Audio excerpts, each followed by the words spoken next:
Selamat pagi maupun siang semuanya. Nama saya Nicky Steven dari kelas 12 IPA 1. Pada video kali ini izinkan saya untuk memimpin pertemuan kali ini.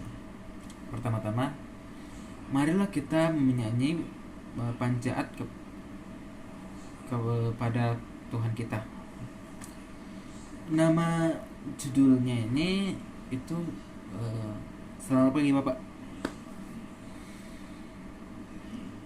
Selamat pagi Bapa, selamat pagi Yesus, selamat pagi Roh Kudus. Terima kasih atas anugerah-Mu. Semalam telah berlalu, ku memuji, ku bersyukur, memuliakan nama-Mu. Allah Bapa, Putra, Roh Kudus, terima kasih. Selamat pagi Bapa, selamat pagi Yesus, selamat pagi Roh Kudus. Terima kasih atas anugerah-Mu.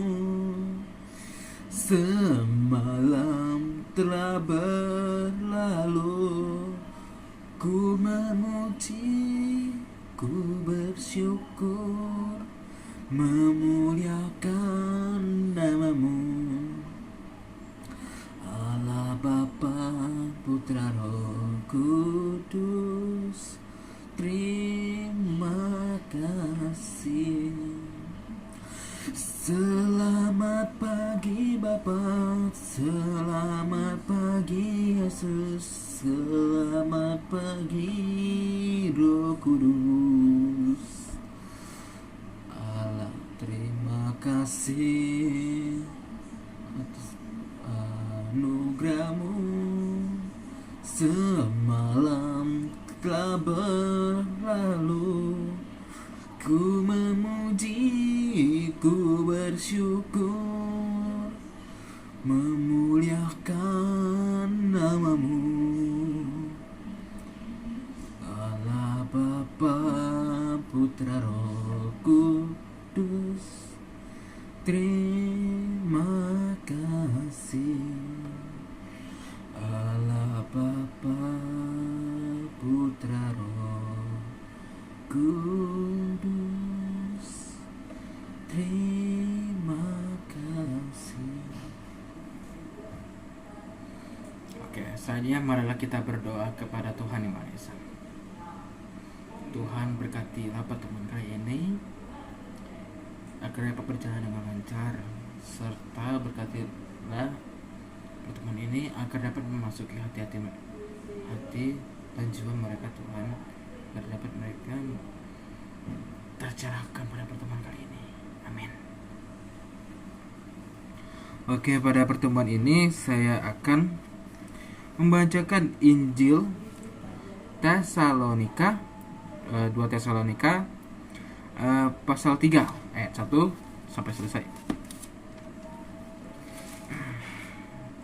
Selanjutnya, saudara-saudara, berdoalah untuk kami supaya firman Tuhan beroleh kemajuan dan muliakanlah sama seperti yang telah terjadi antara kamu, dan supaya kami terlepas dari para pengacau dan orang-orang jahat.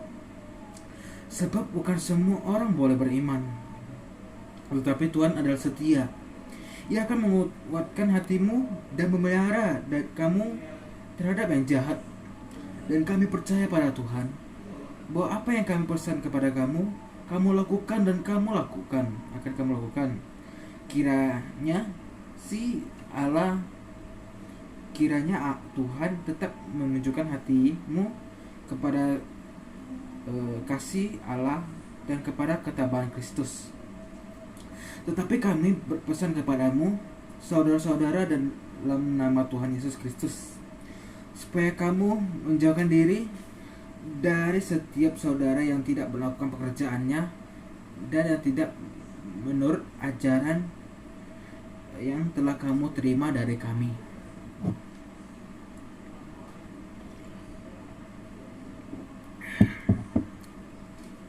Sebab kamu tahu sendiri bagaimana kamu harus mengikuti teladan kami, karena kami tidak lalai bekerja di antara kamu dan tidak makan roti orang dengan percuma. Tetapi kami berusaha dan berjerih payah siang malam supaya jangan menjadi bahan beban bagi siapapun di antara kamu. Bukan karena kami tidak berhak untuk itu, bahkan karena kami tidak mau menjadikan diri kami teladan, melainkan karena kami mau menjadikan diri kami teladan bagi kamu supaya kamu ikuti. Sebab juga waktu kami berada di antara kamu, kami memberi peringatan ini kepada kamu: jika seorang tidak mau bekerja, janganlah ia makan. Kami katakan ini karena kami dengar karena ada yang tidak tertib hidupnya dan tidak bekerja, melainkan sibuk dengan hal-hal yang tidak berguna. Orang-orang yang demikian kami peringati dan nasihati dalam Tuhan Yesus Kristus, supaya mereka tetap tenang melakukan pekerjaannya, dan dengan demikian makan makanannya sendiri. Dan kamu, saudara-saudara, janganlah jemu-jemu berbuat apa yang baik.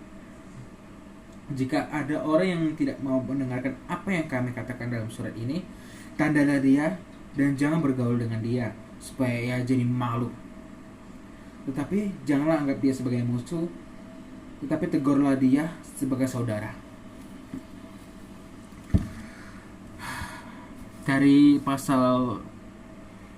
Injil-Injil ini, saya jadi teringat sebuah cerita mengenai 3 orang anak di antara saudaranya itu sangat dimanjakan.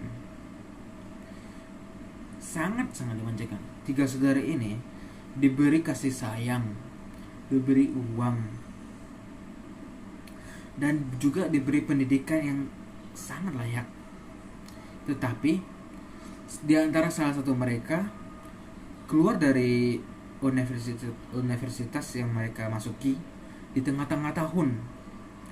Mereka dikeluarkan karena sifat mereka yang tidak berakhlak.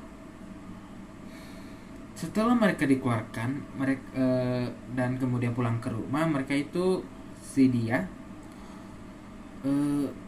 bekerja, tetapi sangat sebentar karena sifatnya masih terbawa itu.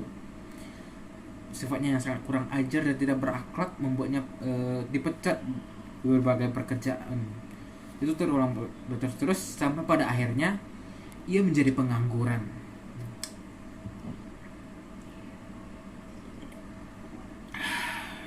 Dia ini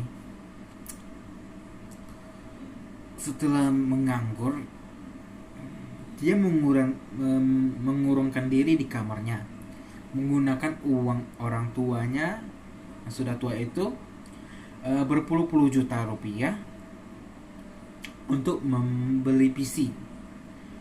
Dan uang setelah dibeli itu pun dia juga bakal menggunakan uang orang tuanya lagi untuk membeli komponen PC yang baru. Apa yang dilakukannya itu menggunakan PC, main game saja, tidak live streaming ataupun menjadi gamer, tidak. Dia main game saja, dan kemudian mencaci maki anak-anak remaja yang bermain di game itu. Sangat tidak tahu malu.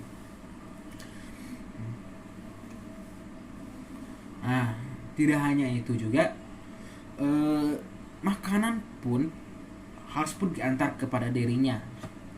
Dia juga sangat kurang ajar kepada orang tuanya tuh, mencaci maki, kadang juga main pukul.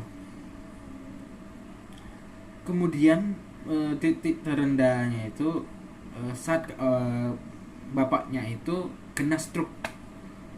Mereka kemudian itulah orang tua yang sadar kalau anaknya itu tidak bisa berubah lagi.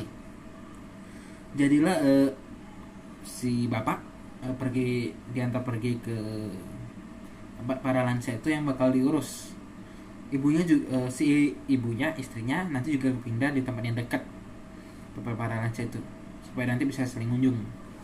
Nah rumahnya itu digadai ya untuk uang yang tadi dijual itu rumahnya. Sisa anaknya tuh dikasih 1 bulan buat pindah, tapi nggak ada tempat pindah sih. Ah, dia ngambek, nggak tahu apa yang dipikirkannya, ngambek, dipikir bisa dapat kali ya sesuatu dari ngambek tuh. Dia ngambek ngurung diri lagi di kamar. Setelah sebulan itu dia nggak ada tempat di mana-mana, homeless, tunawisma. Nah salah satu saudaranya tuh ada yang berbaik hati untuk menolongnya, masukkan terima dia di rumahnya itu. Nah dia itu tinggalnya sekarang di basement.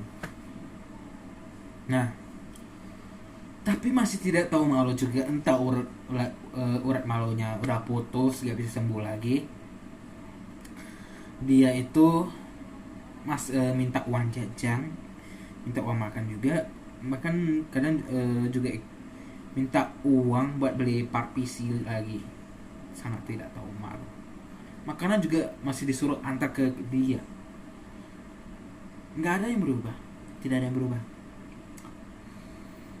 Nah si saudaranya pun memutuskan untuk tidak, ya dari awal sih sudah tidak mau juga sih. Intinya dia tidak mau antar makan ke dia.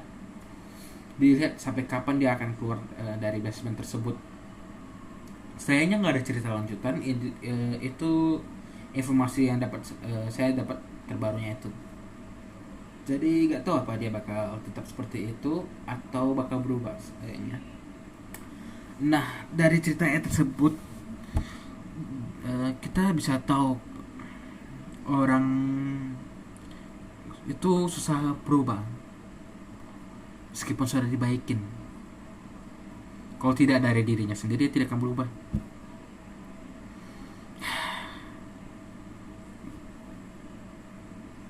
Pendidikan dari kecil juga penting.